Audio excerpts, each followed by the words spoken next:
Olá, pessoal, tudo bem? Aqui é o professor Eduardo Bela Ferrer, da disciplina de Projeto de Desenvolvimento Sustentável, Indústria, Inovação, Infraestrutura. Tá? Então, a gente vai começar nosso primeiro encontro, seguindo o plano de ensino que já está disponível para vocês. Queria mostrar para vocês um folder, tá? Ó, aqui na minha mão. Eu sei que minha câmera não é uma maravilha, mas acho que dá para ver, né? Tá, é aquilo que eu passei para vocês, né? O material já é mais plastificado, já é mais, né, interessante, enfim. E quem quiser retirar comigo, eu quero que modelos, para que vocês possam dessa maneira ter uma orientação, uma base, né? Lembrando, gente, que eu sempre aqui, né, vocês, durante alguns dias da semana, tipo, 7 horas, e na sexta-feira, eu vou botar um pouquinho mais da ajuda, 7 horas, mais ou menos umas 20 horas, mais ou menos, que eu estou bom, E aí, pessoal, então vamos compartilhar a tela. O tema que trata justamente do desenvolvimento econômico, no caso brasileiro. Tá? Então, vamos aos papos das aulas, ou vamos aos papos da aula. Então, vamos falar um pouquinho, tratar não, alguns conceitos básicos sobre desenvolvimento econômico. Vou fazer uma abordagem da história econômica do Brasil, nada aprofundada, porque senão, obviamente, essa aula levaria muitas horas. Estrutura produtiva brasileira, políticas econômicas e problemas e desafios do desenvolvimento econômico brasileiro, ok? Então, primeiramente, alguns conceitos básicos de desenvolvimento. Importante observar, pessoal, que o desenvolvimento econômico é um processo que se dá ao longo de toda uma história, tá? Onde a economia de uma nação se desenvolve. E como é uma economia de uma nação se desenvolve? Gerar riqueza e distribuir para a sua população. É um ciclo, né? Existe a geração de riqueza, essa riqueza é distribuída, isso permite a geração de mais riqueza e aí vai, tá? O desenvolvimento econômico deve ser capitaneado pelo governo federal, estadual e municipal, sendo que o desenvolvimento econômico leva ao principal objetivo de toda a nação, que é o desenvolvimento do bem-estar social, ok? Sendo que o bem-estar social ele é medido, né, pela qualidade de vida da população, são os itens mais usados nesse fim. É o Índice de Desenvolvimento Humano, famoso IDH. Infelizmente, pessoal, o nosso país está muito mal nesse sentido, ok? Isso se dá por vários fatores, principalmente por conta da dificuldade das pessoas constituírem patrimônio no nosso país. É muito difícil, por exemplo. Já de muitos anos eu ouço falar, né, do sonho da população brasileira é a casa própria, hoje é a casa própria, hoje também é ter um carro, no passado era até mais fácil você ter um carro, as pessoas trabalhavam um dinheirinho e conseguiam comprar um carro, hoje em dia está muito mais difícil, né, porque o carro se tornou muito caro. Obviamente, estou me referindo a veículos, no mínimo, seminovos, né, com até velhos, né, veículos com até 10 anos de idade ainda podem ser considerados veículos em condições. Veículos com mais de 10 anos de uso já vai ser um pouquinho mais complicado. Obviamente, tudo depende do uso. Mas, enfim, mesmo veículos com mais de 10 anos de uso, você observa o veículo. Pega os exemplos, né, sempre do Civic e do Corolla. Se você for ver um Civic 2015, está praticamente o preço de um carro zero.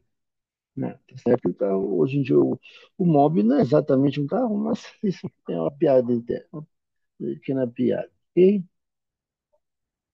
Aqui, pessoal, são os últimos dados que eu tenho, tá? O IDH brasileiro até que vem subindo até os 2019, começou a cair, está caindo, está caindo. uma ideia, mas pelo menos a última informação que eu tenho é o 37º país americano, o Chile está na 45ª, ou seja, somos quase a diferença de o Chile. Obrigado, né, pessoal. Esse vídeo, um cafezinho, me perdoem, eu faço essa do Léo Assus também no café. Tem que estar na água. Existe, pessoal, outras formas de se medir o desenvolvimento econômico além do IDH, mas, no entanto, esses índices eles não refletem a qualidade de vida da população, como, por exemplo, se medir a geração de riqueza por meio do cálculo do PIB, né? O que é o PIB? O PIB é o Produto Interno Bruto, que mostra toda a produção de bens e serviços que é gerada dentro do território nacional, independentemente se a empresa que produziu essa riqueza é de origem de capital nacional ou estrangeiro, né? Há de se observar uma diferença nesse sentido, só porque as empresas brasileiras que geram riqueza aqui, realmente elas não têm um lucro aqui, né?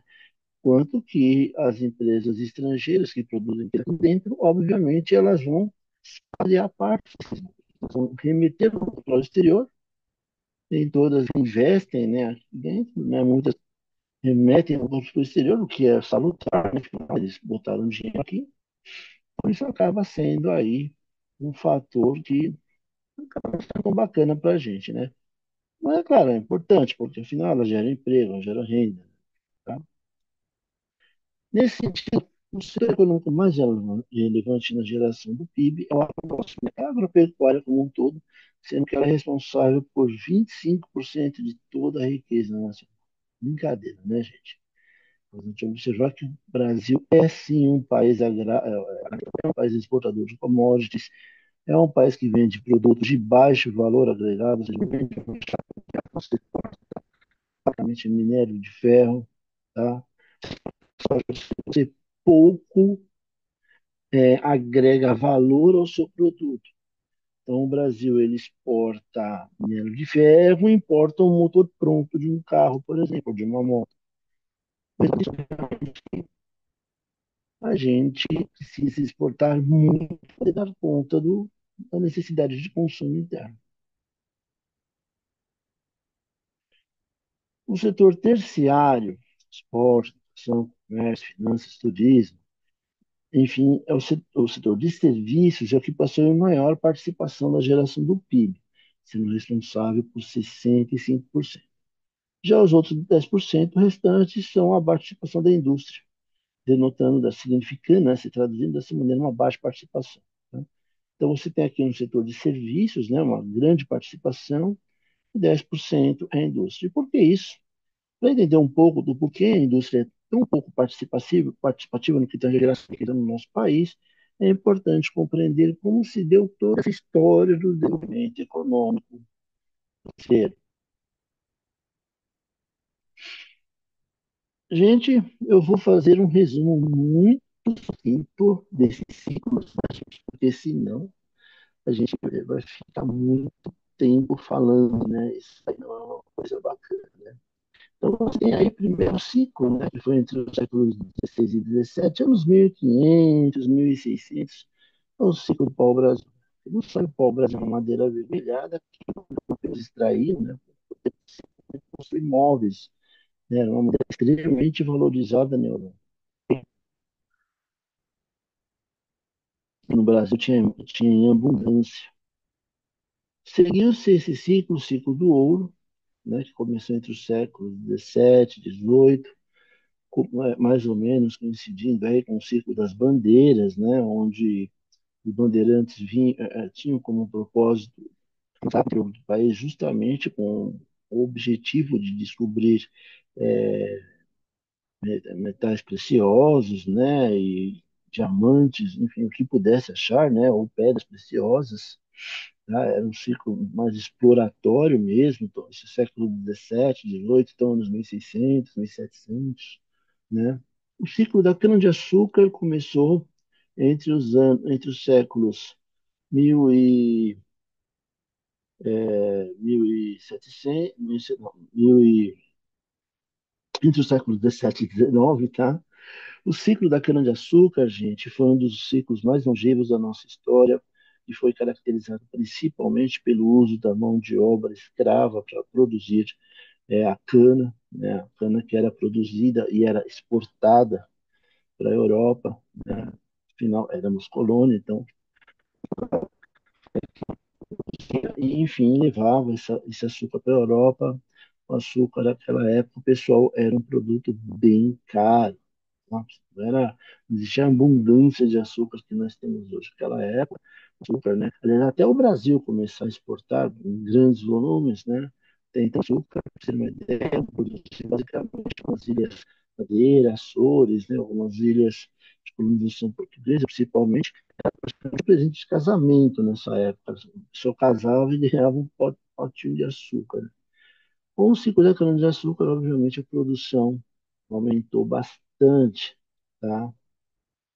Teve o ciclo do café, que se deu entre os séculos XVIII e XIX. Perceba aí que há uma certa coincidência, né, com o ciclo da cana-de-açúcar, tá? Principalmente aqui em São Paulo, né, se explorava muito café, e em Minas Gerais também.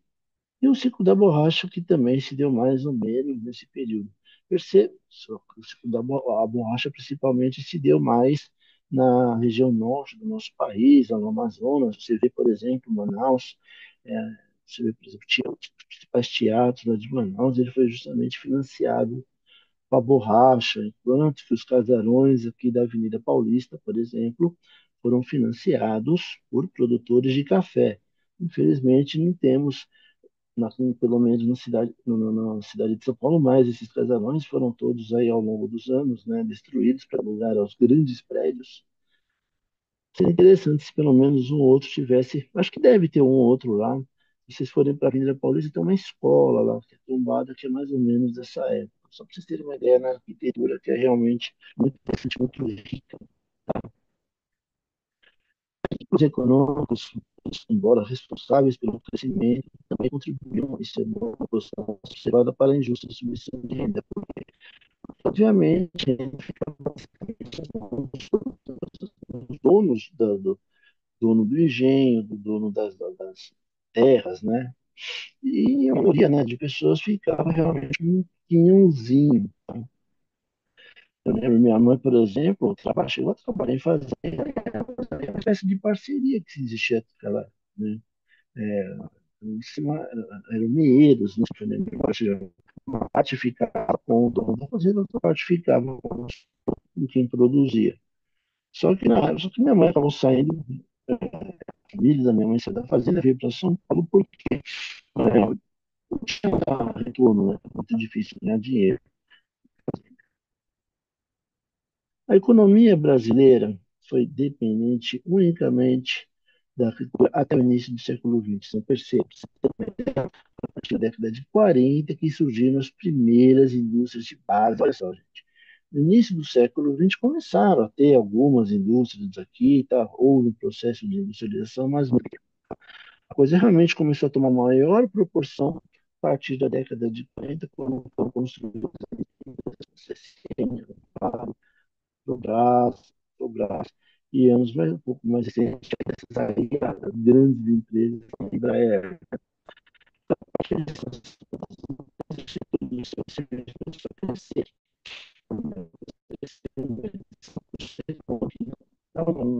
um crescimento alto, mas também não é nada ruim. Tá? Só que na década de 80, a maior crise econômica da história do país, né, o Brasil de calote na dívida externa, tá? O Brasil era destinado ao FMI, em função da sua política não tão eficiente assim. O Brasil sempre foi um país que teve muito gasto público, dificuldades e também de problemas, realmente nos anos 70, a crise do petróleo, que também atrapalhou muito a nossa economia, e aí fez com que o país, na década de 80, realmente ficasse numa situação de calote. Tá? Então, durante a chamada transição, né, durante o governo do querido, né, o Brasil ficou numa situação sem pagar a dívida externa, então, resultado que não viu investimentos, que são um galopante, tá? E aí o Brasil tentou, de várias N maneiras, tentar, é, de alguma maneira, gerar crescimento econômico. Vocês podem procurar, inclusive, o famoso milagre econômico brasileiro, proporcionado pelo Delfim Neto, né? E foi justamente uma política de máxima desvalorização da moeda. E, realmente, ele, se você for pesquisar o crescimento econômico na década de 80, não, de 80 e 85, você vai ficar muito impressionado com as maxi desvalorizações quando o financiamento da nossa moeda, que praticamente tornava proibitivo os dólares daqui. Aí houve a redemocratização, né? E quando José Serra assumiu a presidência da República, em função da morte de Tancredo Neves, em 1985, foi aí que tentaram fazer tentou tomar algumas ações para tentar é, fazer com que a economia brasileira melhorasse, tá? As militares podemos primeiro presidente civil brasileiro, efetivamente, está se diante desse desafio. Acabar com a inflação que atingia dois dígitos mensais, gente, era uma coisa de maluco. Tá? Ele, por vários motivos, não deu certo. A principal falha do Sarney foi que em nenhum momento ele adotou uma postura mais austera na contenção dos gastos públicos. Esse sempre foi um problema e continua sendo até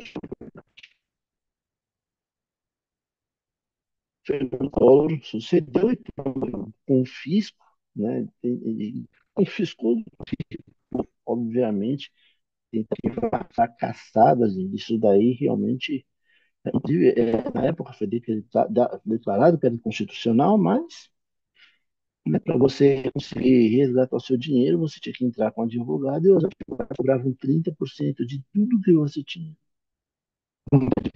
Acredite, porque muita gente ficou esperando.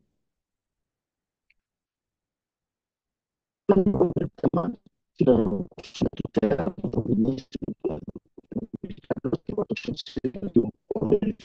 sofreu um processo de impeachment da presidente Fernando Collor e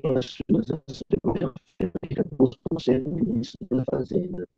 Foi aí que ele desenvolveu ele chamou importantes economistas como Pércio Arida, uma equipe, né, desenharam então o Plano Real, que foi implantado em 1º de julho de 1990.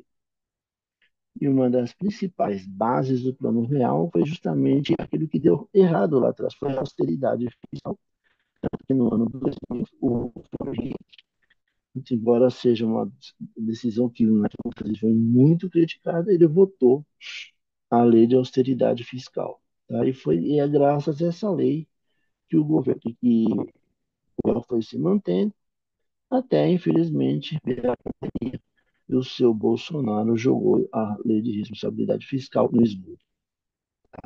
Assim que ele passar por cima,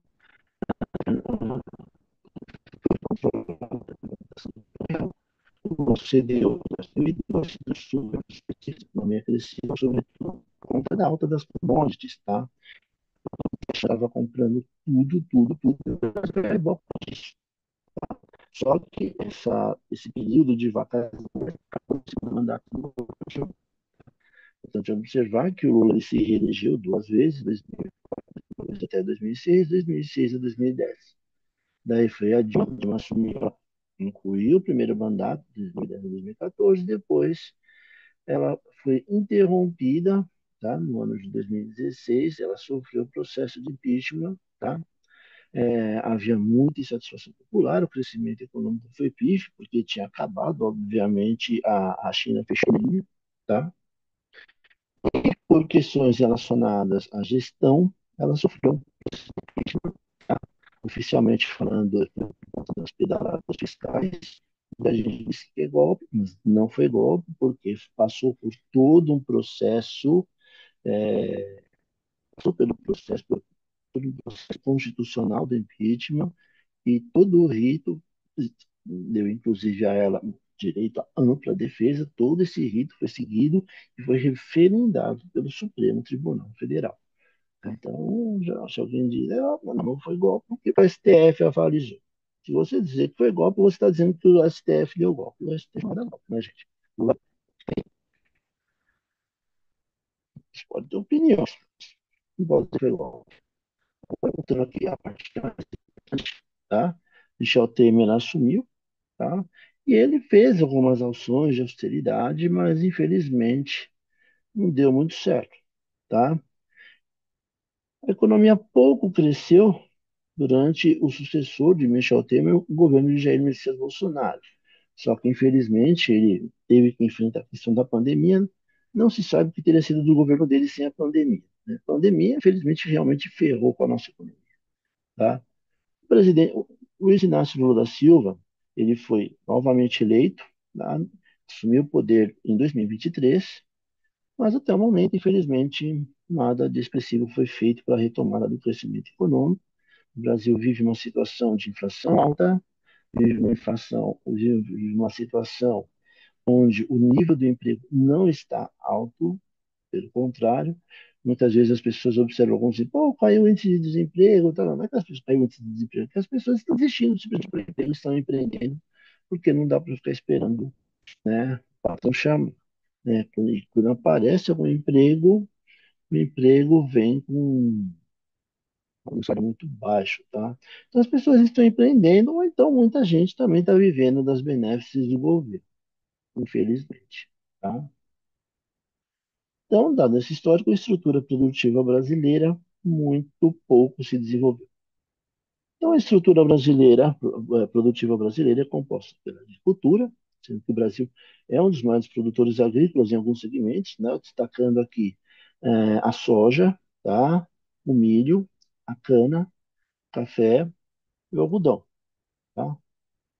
Dada a sua formação, sua própria característica de formação histórica, ela é marcada pela concentração de terras.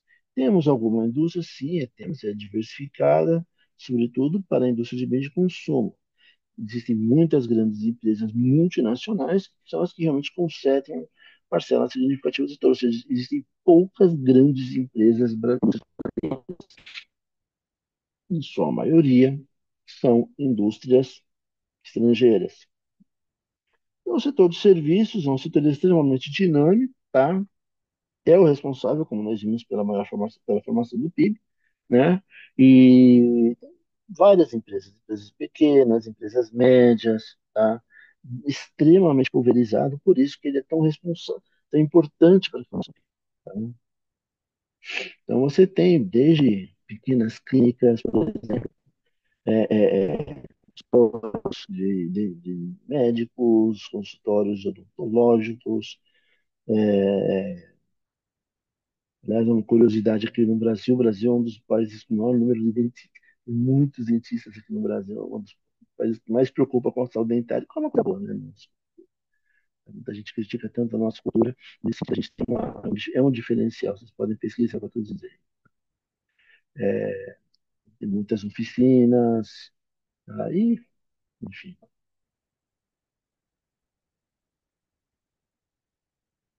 As políticas econômicas, né? Falando agora das políticas econômicas brasileiras, tá? As políticas econômicas são, ao menos na intenção, direcionadas ao crescimento econômico e também à redução das desigualdades. Se você consegue reduzir as desigualdades, você tem pessoas consumindo, as pessoas consumindo, o país cresce, tá? No entanto, o que tange a política monetária, nós temos altíssimas taxas de juros, tá? O que vai encarecer os empréstimos, tá? E você soma isso, desemprego e inadimplência, né? Então você acaba tendo uma situação aí de dificuldade, tá? Isso acaba contribuindo para o encarecimento do crédito, tá? A política fiscal também não ajuda, porque o governo tem um apetite muito grande para financiar a máquina pública, né? A previdência. Os tributos chegam a morder quase, praticamente 40% do PIB. E no que tange a política comercial, o governo brasileiro adota fortes políticas protecionistas, tá? Atualmente, o governo resolveu taxar até mesmo compras de até US$ 50 a R$ 250, tá? A- As blusinhas da Shein, enfim. Aí é complicado, né, gente? Realmente, muitas pessoas que trabalhavam fazendo dropshipping acabaram sendo impactadas. Percebe a situação? Então, dentre os problemas a serem enfrentados, né, para promover o desenvolvimento econômico brasileiro, você tem o que precisa diminuir o déficit público, né, ou seja, o Estado que gasta menos. Gastando menos, você vai ter você tem condições de reduzir a carga tributária, reduzir as taxas de juros, né? É importante combater o crescimento das desigualdades sociais, tá? Essa foto que vocês estão vendo aí, para quem não sabe, é a foto de Paraisópolis, nesse prédio aí que vocês estão vendo à direita, inclusive é um prédio meio detonado, tá? Essa foto é meio antiga, tá? Mas é um prédio que fica na Avenida Giovanni Gronchi, bem pertinho do estádio do Morumbi, tá? Você observar que cada varanda tem uma piscina, né? Ou seja, é um prédio de luxo, né? Um prédio de luxo, tá? Ao lado vocês podem perceber, no lado esquerdo, vocês podem ver a favela de Paraisópolis, suas ruas, seu comércio, enfim, e reflete muita desigualdade, tá?